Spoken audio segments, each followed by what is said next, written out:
Started that at this obscure little place in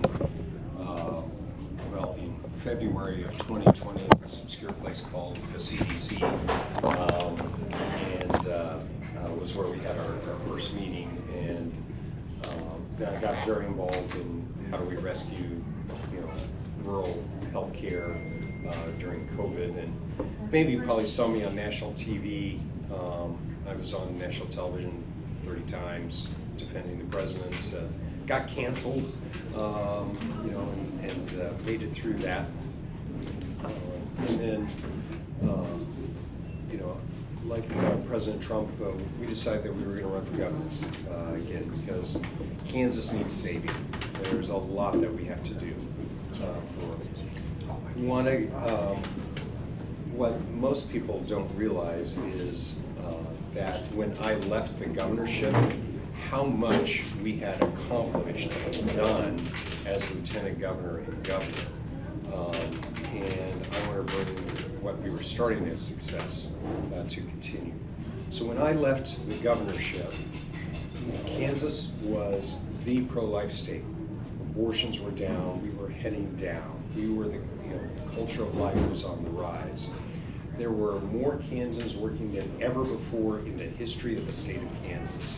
1,446,098 Kansans were working then, with the lowest unemployment rates that we'd had to that time. We had an $800 million surplus. We did not raise taxes. We had a surplus. And the way that we got that surplus was we did a few things. One was we privatized the Medicaid program, which had been underwater and was in deep trouble with that, and which was eating us alive financially. We privatized that, and it saves us $1 billion a year. Okay, that's $300 for every man, woman, and child in the state of Kansas every year since 2012. So big savings there is how we did that. But some other things that people didn't even know happened. One of those was the state pension plan was underwater. We were 48th in solvency in the United States, and that's what gets you in the bankruptcy zone. And we got us out of that, working with the legislature and others with this. And so working with them, we were fixing the budget. Another thing that we did is, you remember for the last 50 years, the state Supreme Court was running our schools. We had 13 governors, and they were in lawsuits. We lost again. I settled that lawsuit. I was the first governor to solve it. And we actually appropriated the appropriate amount of money for students through the first 4 years of Laura Kelly's regime there. And what we did, though, is we were starting to put outcomes on it, and on reading and outcomes and graduating high school. Unfortunately, Laura Kelly got rid of all of that, and instead of more teachers and better outcomes and better pay for teachers, we ended up with 57% more administrators. But we started to solve the school finance problem. The other thing is we were winning elections as Republicans. I was the guy who was in charge of the Clean Sweep program in 2010. I was working with Larry, knocking on doors, with him, but we were 32-0, winning all of the statewide elections, all of the congressional elections. And when we came in, the year before we came in, we had 5 statewide Democrats, Attorney General, Governor, Lieutenant Governor, etc. On that, and we flipped all of that there. We were getting to be on a good track. So what's happened since then? Since I left the governorship, we have Laura Kelly in there. Things have gone backwards. We all know it. We all feel it. The budget is up 60% in the last 7 years. And I know your lives aren't 60% better with that. We've seen, increases in property taxes across the state that are driving us all crazy, and lots of other things like that. Hey, I'm Jeff. I'm Andrew. Glad to meet you. And so things have really gone backwards, and the real result has been that over the last 7 years, 1% of the state have left for other states. Most of them are people under 40. That's our future that we're losing, and we need to reverse that. And so I'm running for governor so that we can make Kansas great again, that this is a state of opportunity. It is a state where our kids can see their future and how we have more money in your pocket. The question is, how do we do that? And let me give you the plan. And the plan is, as governor, you are the leader. You work with the legislature. We work with Larry, and we work with the other members of the legislature, so we get a real Republican agenda done. You have to work with President Trump. I chaired his campaign in Kansas. I worked for him in his administration, and I've worked really hard and spent some time with the president. Whenever I see the president, he says, "I love Kansas," and everybody laughs at my poor impression of him. But what do we need to do? We need to work with them, but we need to put Kansas first. And so here's the plan. First, we need to make sure there's more money in your pocket. That right now where we are 43rd in wages in the United States, and we're the highest tax state in the region. Not just the 4 states around us, but if you draw a circle around those 5 states, of those 17 states, we're the high tax state except for Illinois, and we're kind of tied with New Mexico. Property taxes are driving us, all, in crazy ways. I just talked with a guy who, had 5 friends that have moved to Oklahoma over, their property taxes here. So the plan is, we're going to try to drive higher wages. We do that working with the president and elsewhere to increase our manufacturing jobs across the state as the president's trying to reshore those. We're going to work on small manufacturing here. We work with small local businesses, which are the real engines of our economy, and free them up and get rid of the regulation, make sure they have a better tax policy. We also need to work with all of these sectors. Kansas really has a bright future because we're the 8th largest oil and gas state, so that's in our favor. The president's trying to sell airplanes around the world. That's a big thing from around here. We have a big services sector, largely around Kansas City, but we have 4 of the 10 largest engineering firms and telecoms, based there. That's a valuable piece for us. Big ag is huge for us, and the goal is, instead of selling just wheat or selling corn, we're selling finished product, such as beef. That moves everybody's wages up the scale for us. And so we're going to make it more affordable. We're also going to be working on those other expenses. All of us are eaten alive by our insurance costs, our electricity costs. We're going to be fighting all of those things. Second thing that we're going to do is I'm going to make sure that your kids get a world-class education. Skills pay the bills, and we all know that. We're going to get the woke out of education. We're going to focus on education, not indoctrination. And it's going to be about outcomes. 3rd graders in Kansas, only about 1/3 of them can read at proficiency. We're not going to be passing kids through. We're going to help teachers teach phonics and the basic things so that the kids can read, so that they can advance. And then my proof in the pudding is my good friend Tate Reeves, who's the governor of Mississippi. Mississippi was always 50th in reading. Guess what? They're in the top 5 now by just working with teachers and focusing on the basics. We'll get the woke out of our schools. The third thing that we need to do is we want to make sure that we get the fraud rooted out of state programs. Fraud has just gone through the roof. When I was lieutenant governor and governor, we were one of the best states in the country for preventing fraud. Now we're one of the worst. And it all happened in the last 7 years. The example is like food stamps. Food stamps, they have a 17% error rate in that, 17%. And it's going to cost us hundreds of millions of dollars unless we get this fixed here. So we're gonna root out fraud and get money back in our pocket, cut our costs. The other thing that we'll do is we're going to back the blue. We're going to make sure that we have secure communities. We'll back the blue. We'll make sure criminal, illegal aliens are not threatening our families. Hey, Travis. Hi. So we'll be doing that, and then finally, just restore Kansas common sense. We've all seen the craziness that's out there, all the woke ideology. Under a Colyer administration, boys are not going to be in your daughter's locker rooms. No child will be mutilated on my watch.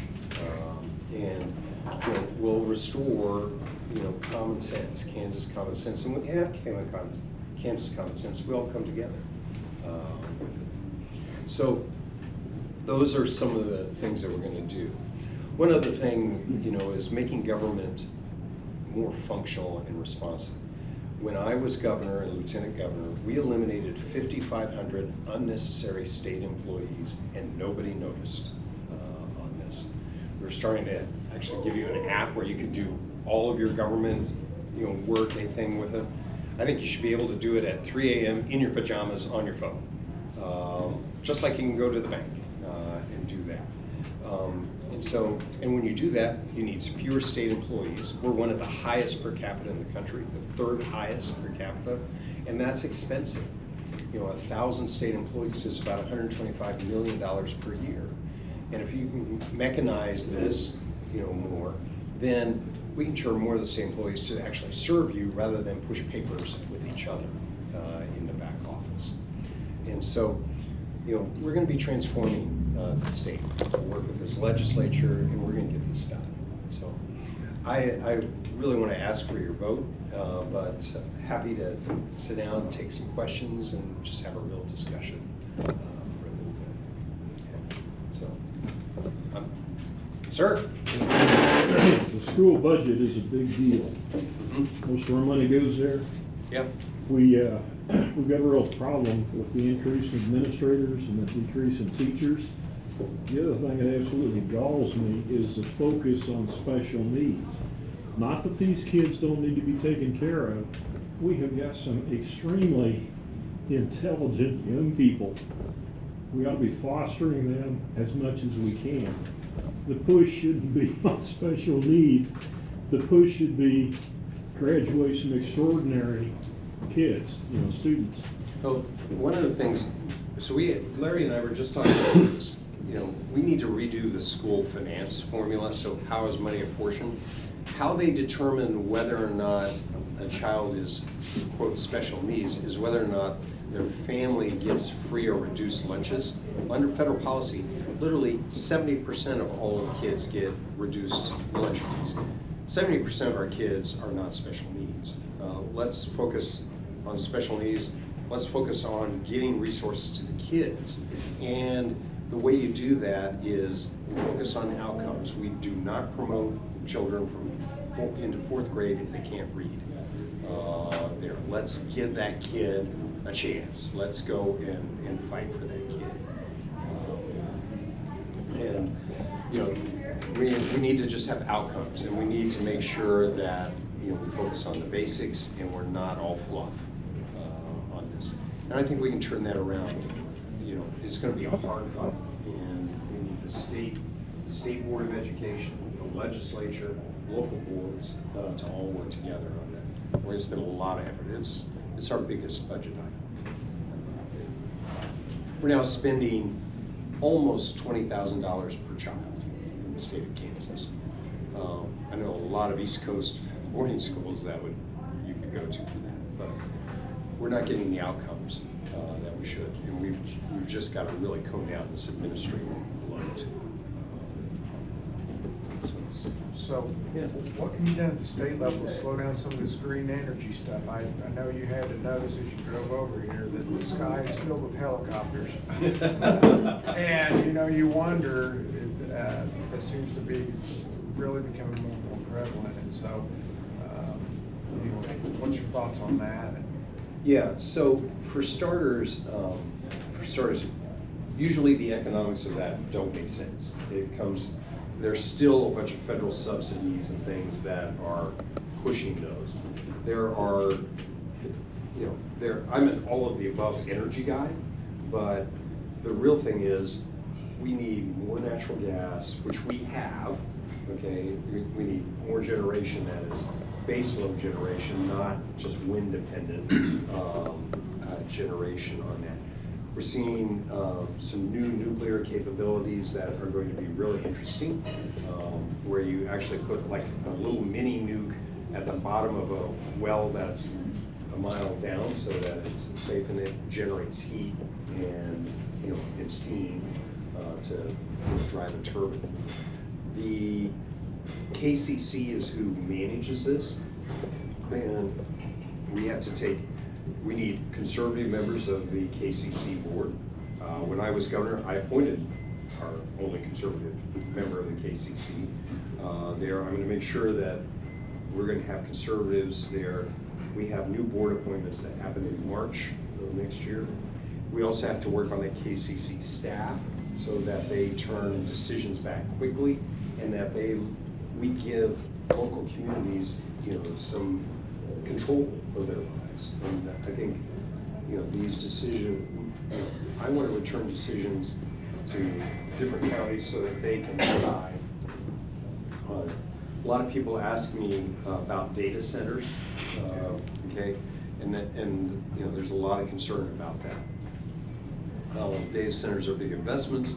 They only employ 75 people, but I want those to be Kansas employees and high-paying jobs if they have them. But here's my rules: it needs to be a local decision there, and let's make that decision quick so that people can get out, get it done. We're not spending 3 years everybody fighting when we know what the outcome's going to be one way or another. But I think the real thing is the local communities should decide. We're seeing some different counties that have some moratoriums and other things. I think that should be a local piece. Where the state comes in is, I'm going to make sure that it is not going to drive up your electric rates on this. That any sort of data center or something like that comes in, they need to come in with their own power, and they need to be able to be adding to the community rather than taking from the community. We're going to have to raise generation rates across the state no matter what. Even if we didn't build a single data center, we'll probably have to double it in the next decade. But if they're going to come in, they need to bring their own energy, and it needs to be able to help us drive down rates for everybody rather than raise rates. And then the other piece of that is we're not going to let them take all of the water, to do that. And there's some newer technologies that do that. But I think it's local and state, and we're going to work with you guys. Other question? I'm a big fan of nuclear energy. Yep. It's clean, it's reliable, it's cheap, it's always there. Do we have regulations that are hindering the development in Kansas of nuclear energy? Yes, yes and no. Part of that, we have some federal ones, and the president, and I talked to him about this a long time ago. He really wants us to be able to be on the forefront of this because we can do some many things that are great. We have a nuclear power plant in Kansas. The site is actually capable of adding an additional one or possibly even 2 nuclear reactors. And if that's the way, if Evergy and the other companies are willing to make that investment, we're not going to get in the way. We're going to help. We're going to make sure that we get that. But I think a lot of the smaller, more dispersed sort of technologies is what we're going to see, over the next few years.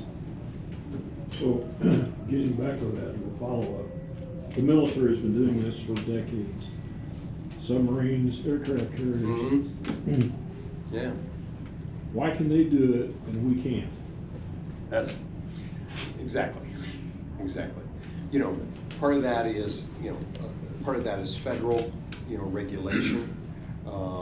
You know, but President Trump really is trying to move that needle here, and you know, we've got the space, we've got a place that could do that and could offload that pretty easily here.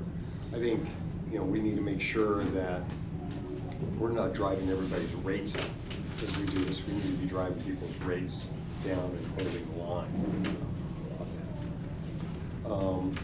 And speaking of costs and expenses, I didn't mention it before, but we need to talk about property taxes. They are out the roof everywhere.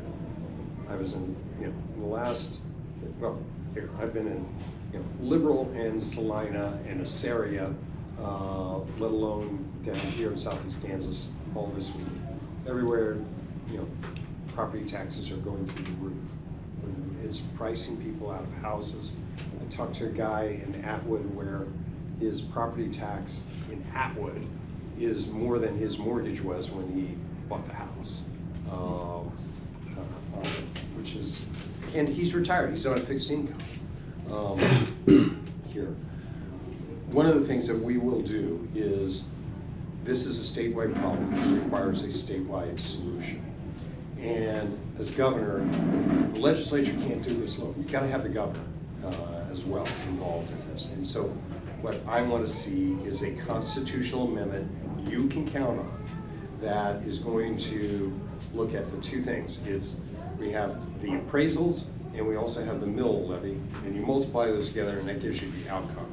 If you just mess with one of these, the other one pops up. So you got to hit the whole equation. And so what I want to do is work with the legislature, and we have a cap, total cap, that is, something similar to population growth and inflation. If you want to grow at that rate, fine. If you want to go above that, you put it to the vote to the people, just like we finance a school. And I think that would. So I did notice your advertisement went for reduce taxes and then dash instantiate caps. Yeah. So how are you actually, how would you plan to reduce taxes with a cap? Yeah, okay, so overall, so I think it's just too expensive to be in Kansas, okay? We're the high tax state in everything, okay? So we gotta get rid of the overall thing. Yeah. For starters, what drives taxes is spending, okay? And I've proven that you can reduce spending and nobody will notice, okay, on this. And we can focus on outcomes, okay? So what we're gonna do is we're gonna hold down our expenses here. We've grown 60% here and we have nothing to show for it. So we're gonna drive down those costs, unnecessary state employees, consolidations. We're gonna spend money on technology so that we can get this done quickly and simpler. Return government employees back to the private sector means then, as part of that, we need to drive down our costs, overall, and bring taxes with that. On the local level, we give you a cap that that you can control. On the state level, we're going to try to drive down all of those taxes, and that's by getting rid of our unnecessary expenses, which we lost $1 billion in unemployment fraud. $1 billion. Nobody went to jail for this under Laura Kelly. We have hundreds of millions of dollars in fraud, going on in Medicaid, in the food stamp, and other programs. I've seen it. We were in a much better place when I was governor. And so when we drive that down, then what we can do is, then let's drive down all of these tax rates. We drive down income tax, you drive, control your sales tax, and that's what it's about. And we do them. And the other piece of this is we got to grow our state. And if we're growing our state, then you know, we can be in a more virtuous cycle like Texas, by, you know, and once we get ourselves in a growth cycle, we can be in a pretty good spot. I think that's South where Dakota succeeded. Population really yeah. is what's gonna get us there. I Yeah. think. Well, you know, there's a lot of Kansans that want to come back. Yeah, to share Okay, that if they can see that opportunity here, you know, imagine what 5,000 aircraft manufacturing jobs would do to this region as Yeah. that flutters out. They don't wanna share the burden, they wanna share the opportunity. Ownership Yes. opportunity. Yes.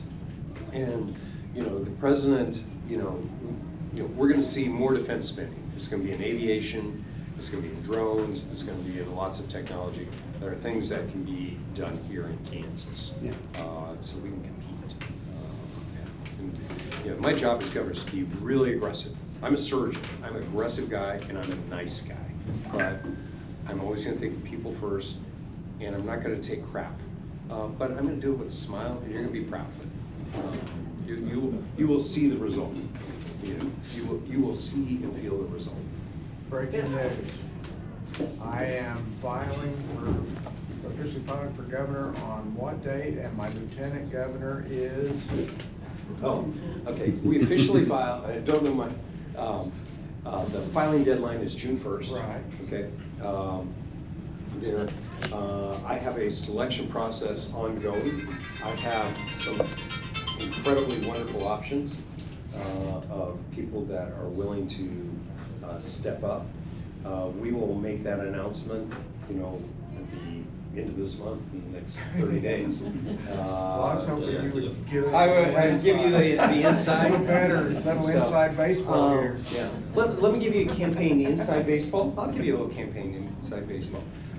So I was a lieutenant governor, okay, longest serving lieutenant governor in Kansas history. And here's how I selected Tracy Mann. So Tracy was my lieutenant governor, okay, he's now a congressman, and I think he'll be the next U.S. Senator from Kansas, or the chairman of the Ag Committee at DC. But I knew Tracy before. I know lots of people in the state, but I knew Tracy before. He was a guy who could do the job, who was as honest as the day is long, and I can trust with my kids, with my life on that. That's the first criteria. You got to be able to do the job. They got to have vision. They got to have a drive. You know, how many miles have we driven in the last 3 days? Mm-hmm. Are we over 2,000? Over 2,000. We're over 2,000 miles in 3 days. Yeah. Okay, that's my pace. Okay, if I want somebody that's going to do that, and you know, if somebody shoots me, this person could take over. But I want to grow our bench. Okay, and we're going to be expanding our field. You know, with that. So, you know, lieutenant governor is a really important, you know, piece, and I want a lieutenant governor that you'll be proud of. There, inside baseball, there have been 6 different polls that we've seen. Every single one have us with a double-digit lead. You know, there are 8 other great, you know, Republicans, all of whom would be better than the Democrat. Okay, no question about that.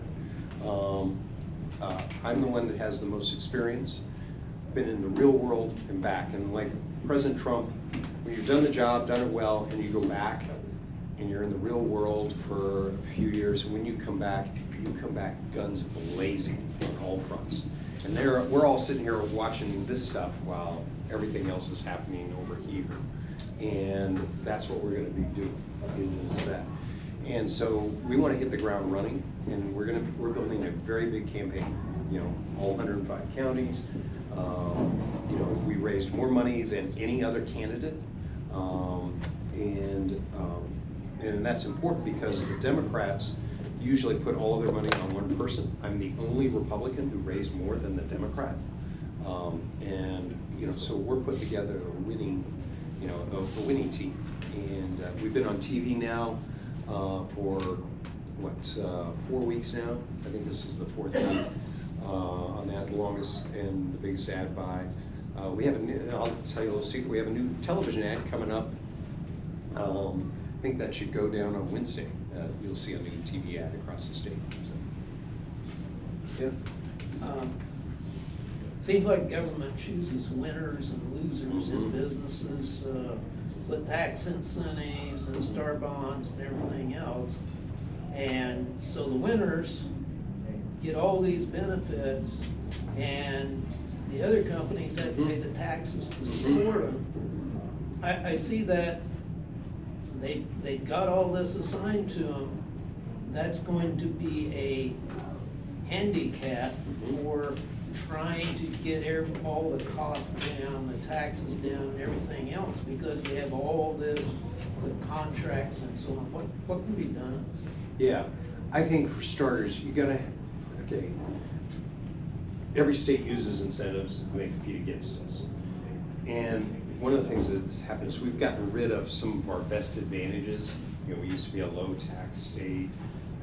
Our best advantage is people, okay? Companies like us because of people. You know, they have a workforce, they can trust them, they'll stay with them forever.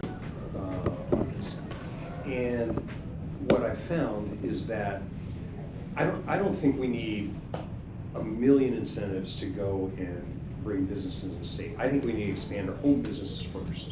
Yeah, I'm a small business guy, okay? I had 25 employees. You know, I've been self-employed my entire life. I know what it's like to, you know, make a payroll and not make my payroll, and explain that to my wife on that. So getting the environment right, getting the regulatory system, you know, we need to be one of the best regulators, you know, least amount of regulations that you can come and do it. And if you're going to invest in the state of Kansas, I want you to, one of the biggest things is the amount of time that it takes. If it takes you 10 years to build out, they're not coming. Texas, you know, Tesla built the largest building on the planet, okay? And from the day that they put the option on the land to when they opened the building was 18 months. We should be able to do that, okay? We should be able to do that. And, you know, I think it is having a regulatory process that, you know, it's not us nitpicking you all the time. It is, how are we a partnership? You know, I talk to my, you know, farm friends, you know, farmers know how to conserve water better than any bureaucrat in Topeka. Okay, so let's go empower, you know, the people that really want to conserve and love the land, you know, and that's my philosophy, and I think that has a big piece to do, you know, with it. And the other thing is, you need a governor that actually does stuff. Okay, let me give you the example. You all know Geico, okay, the insurance company. So Geico wanted to create a second headquarters. And so they did this nationwide search, and the two finalists were Omaha and Lenexa. Okay, and Geico, as you know, is actually owned by Berkshire Hathaway by Warren Buffett.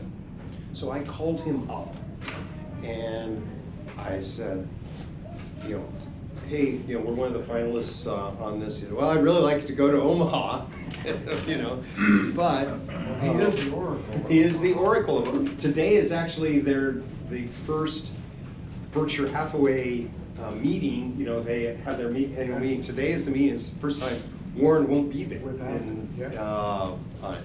But when I called them up, I asked, so what is it that you really need?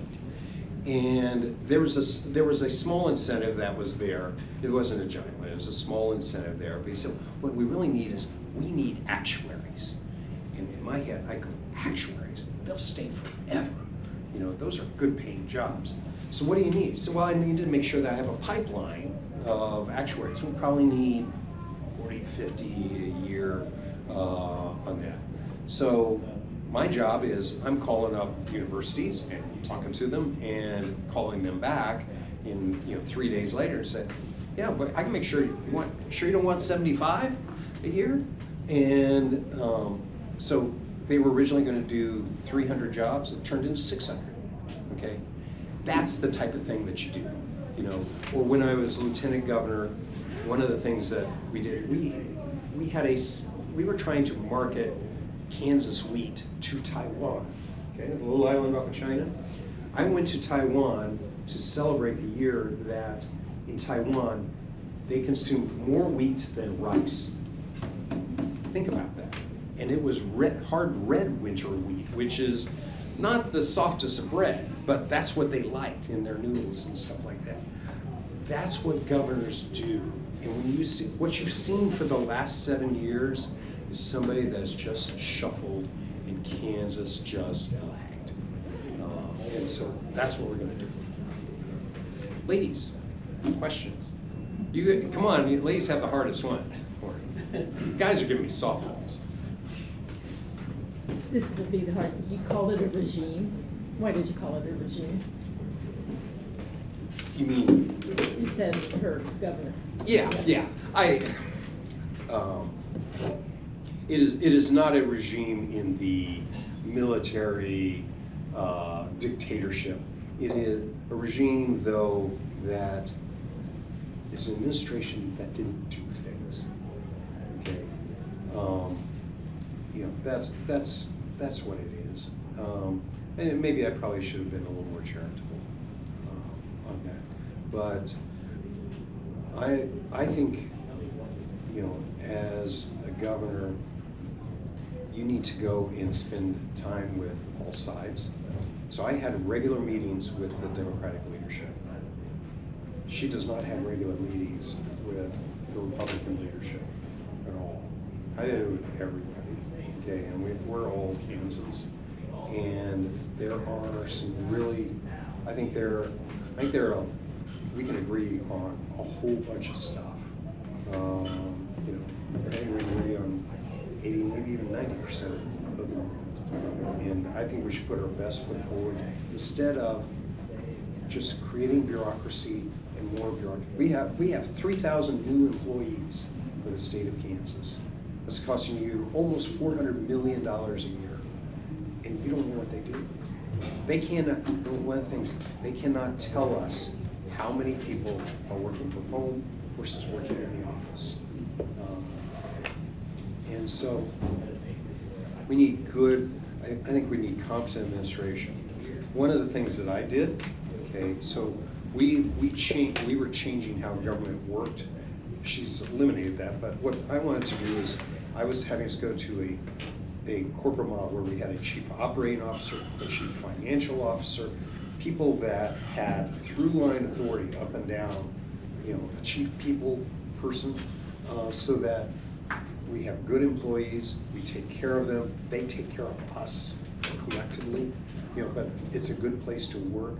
It's a good, the finances make sense. We're spending this year, for the 3rd year in a row, we're gonna spend $500 million and we take in. We have a structural deficit, and we gotta fix it to do that. And so just bureaucracies that keep unfolding is what I really don't like. So, does that answer? That answers. Okay.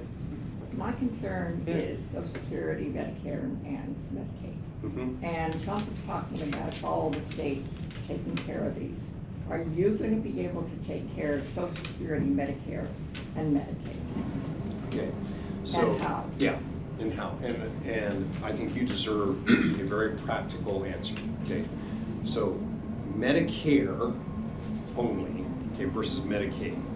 Medicare is the federal program for seniors and people with disabilities to provide the health care piece of that. That they pay into. That you Yes. pay into, in that, along with Social Security, and that comes from the federal side on that. I can't control that. What I can do is, a lot of those programs get administered down here on the state level, and I want to make sure that is efficiently done and responsibly done. Where there's the biggest issue is in Medicaid. So Medicaid is a federal state program. Federal government pays 55% and we pay 45%. There's some different percentages of that. And what I think is important is in that Medicaid program, that is the program that pays for nursing home care and particularly for nursing home care and additional benefits that come across. And that's where we can control. Big thing is, we need to make sure that we have a home health program so that people can stay at home longer, okay? And we're not shipping people into nursing homes that don't need to be there, okay? Particularly, it's frankly cheaper, and it's just, I'm a doctor, it's better for my patient when they're in their home than in an institution, okay? And what we're trying to do is we make sure that the Medicaid program is run efficiently. We have to compete it out again. Every few years we need to compete that out. And we write down what the specs are. And in those specs are going to be, we're gonna make sure that home health care, that we make sure that we take care of our nursing homes that we have there. One of the things that I had to do, there was a nursing home operator, and this is one of the things that a governor, lieutenant governor should do, but they don't always do. And that was, there was a nursing home operator that went bankrupt. And we were in imminent, literally imminent risk of losing 13 or 17 nursing homes. I forget what the number is, okay, on this, like in 7 days, okay, with this. So I talked to the more reputable ones that we had in the state. Can you do this? Could you? There was another nursing home operator, whose name Mission Health, that the founder was actually from Kansas, but wasn't operating here. And I went and called Seward up and said, you know, hey, I have, you know, we have all these nursing homes going under, it's gonna be devastating, you know, and a bunch of them are down here in southeast Kansas on this. You know, would you be willing to, you know, could you take them over Monday? Okay. And what do I need to do? You know, what do we need to do to help you, you know, do that? Because they were incredibly well respected. Well, they're now one of our larger nursing home operators, okay, on that, and you know, they're very mission oriented. They get good people in their programs, but if we hadn't done that, you know, you lose those 17 nursing homes. What an incredible disaster, you know, for us on it. But those are, you know, I want to be really active. My concern, though, is Trump is talking about eliminating Medicaid, Medicare and Social Security from the federal level to the state. So how is Kansas going to handle that if that goes through? Yeah. So I don't believe that that's going to go through in that form. Okay, in that form. What I would tell you is that I would love to be a partner in that, okay? But I will not, I personally would not allow your Social Security, you know, benefit to go down. I don't think that's realistic that you see that all coming back to the states. I think the thing that we can do is particularly, you know, our nursing and long-term care side of that, we need to make sure that they're properly inspected and not crazily inspected, and that we, you know, we as a state, that we fund, you know, those programs, and I will fund those programs.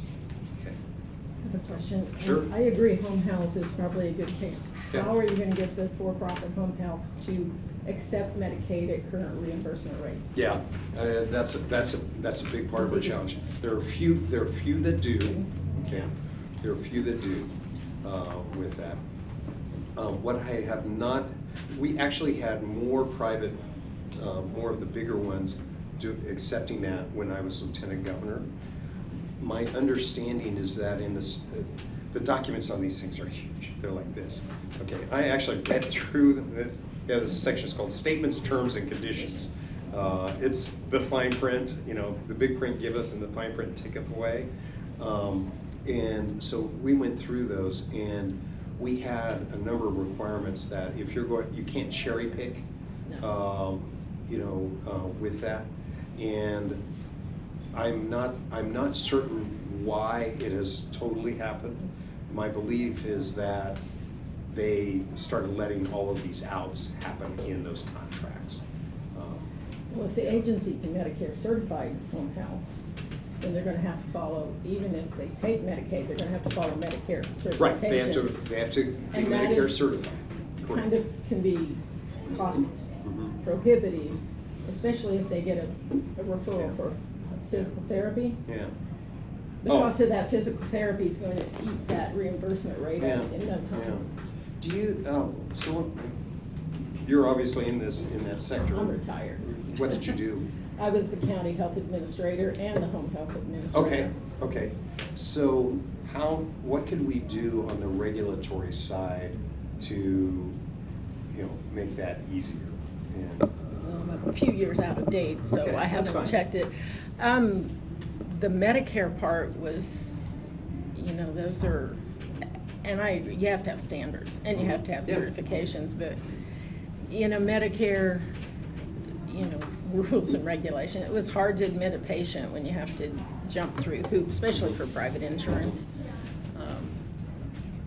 So if you could, I wasn't an administrator way back when I started for the county. Yeah. But it was a pay per visit. Mhm. Now the federal, on the Medicare side, it's, unless they've changed it in the last 2 or 3 years, it was a pay per episode, no matter how many visits were in there. I think it's still the episode. Yeah, so that's, of course, you never know whether you're gonna actually Yeah. get, if it's on the insurance, and with Medicare, they can take that money away from you after they do an audit and find Well, yes. something. Yeah. So 6 years down the road, they can take your Yeah. money back. How to just simplify it for providers. Yeah, and that's one of the things is, I would really like to try to simplify. I think the regulation side should be, what is the overall outcome that we're after? Let's go for that rather than, how many light bulbs are in this room, sort of regulation. Just And the that's how you admission simplify. process Yeah. can be Oh, overwhelming it's to insane. a patient that just got out of the hospital. Mhm. Doesn't need to be, Yeah. Yeah, I we went tried through to this with sim- my parents, so- Tried to simplify Yeah. it, so, one signature would cover all the documents, but Yeah. it was difficult.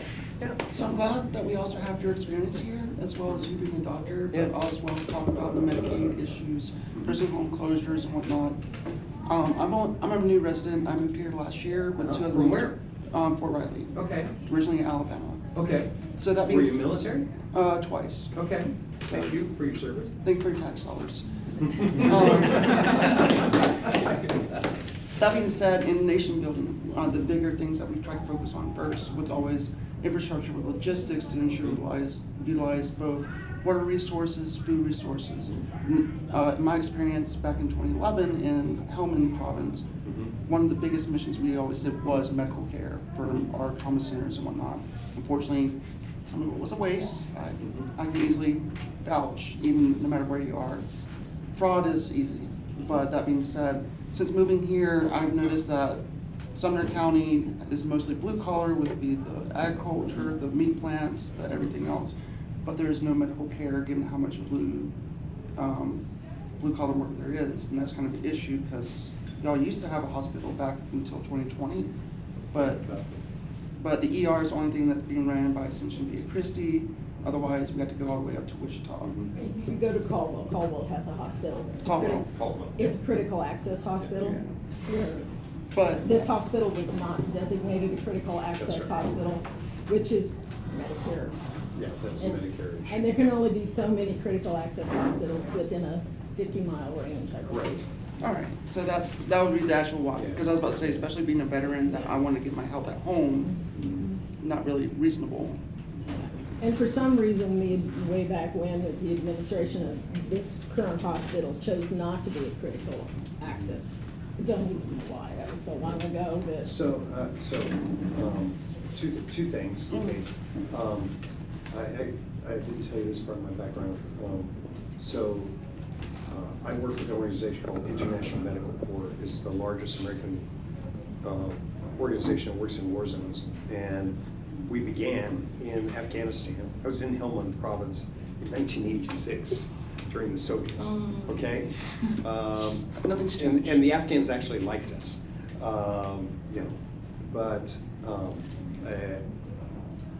so I've worked in 25 different war zones, Syria, Afghanistan, the Rwanda genocide, all of that. And healthcare is that, you know, that's an essential service for us to be Americans and to be human with that. And I also chaired a National Advisory Commission for President Trump after I left office and was in his administration. And we were in charge of rural health. And one of the things, Kansas, there's this type of hospital called a critical access hospital. It gets a little better paid, but they have to have certain standards. And you know, those standards were written in 1963 on that. And so we actually created the first new one, which would create a rural emergency hospital, which was basically be an emergency room, but you could keep some people there for a while. We were just starting to, and then the Biden administration came in. We were going to try to add, well, hey, if they could do some, you know, some nursing beds and some other things, that could keep some of these small hospitals alive.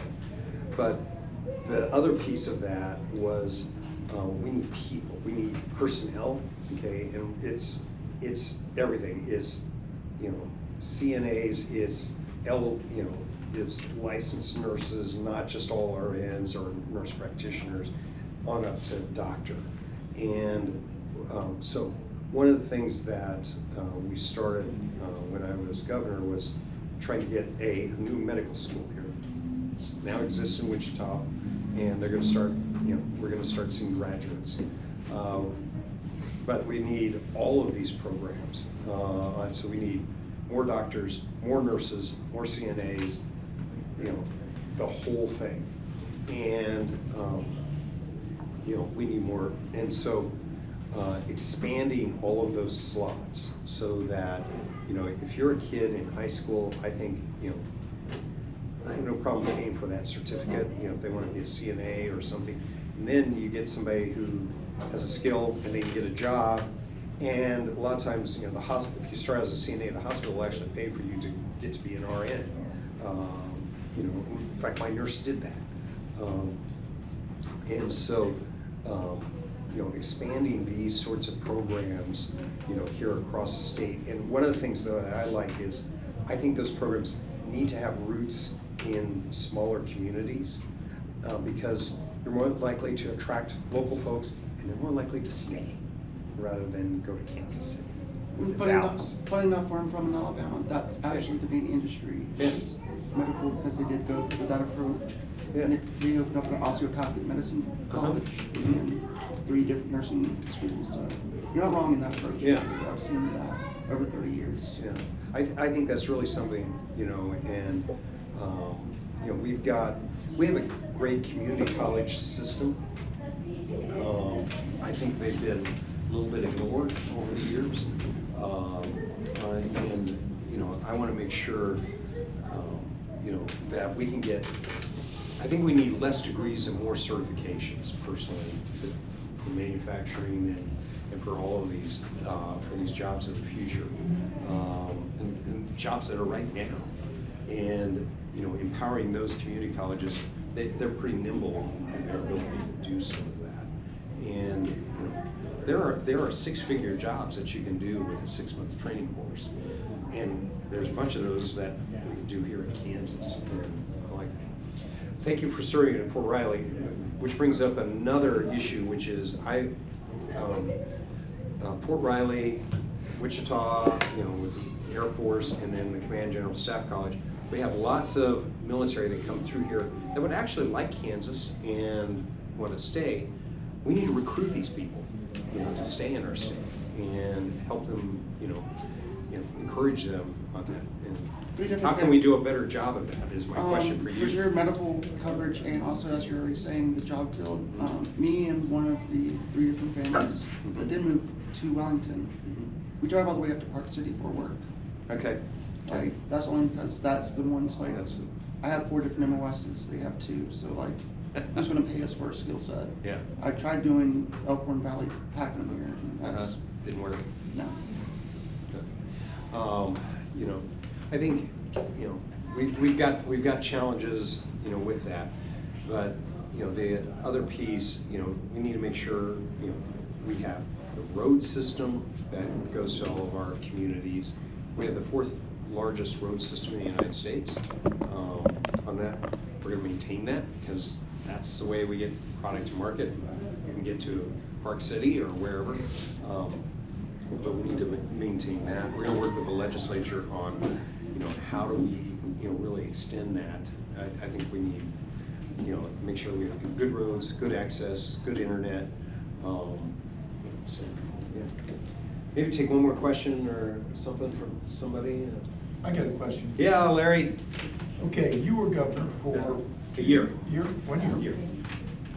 When you get elected in January. Thank you.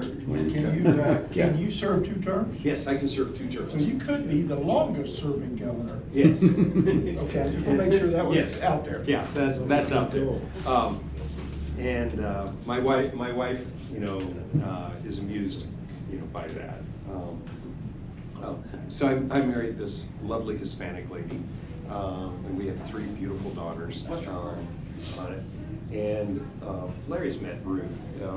My wife is probably the strongest person I know. She fell and broke 6 vertebrae in her back, had to learn to walk again. I'm amazed that she can with that. But she's up for the game, and she sees it as a mission here. And we had long talks about it, about doing this here, because I could go make money and do other things, but I just love Kansas. So she, and we really want to see our kids come, Now, can I tell you a funny story though about Ruth? So he asked me about when I got inaugurated. So when I came in as governor, we did something out in Hayes, and then a couple of events across the state in Topeka, and then the highway patrol drove us to our house in Overland Park in Topeka that night. So we finally get in to the driveway, and my wife looks at me and she says, "Be sure to take the trash out, Governor."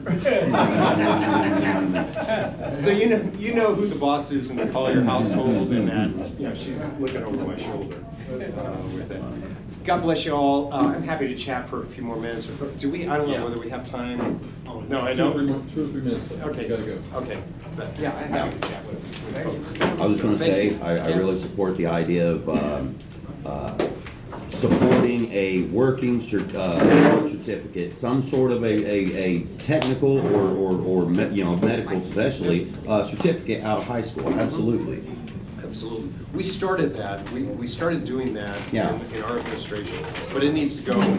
Yeah. It needs to expand. That's a great idea, because I mean, just going out of general education, you're not really ready for a career, a job at all. Yeah. So, we're trained to read and to do math, and the application of it, I believe, is lacking in Yeah. high school. Absolutely. Yeah, I agree. I appreciate it. So, fantastic. Now I can chow down on my crazy loud shit. It wasn't really a softball question. Mr. Sanders, the minute is over. Yeah.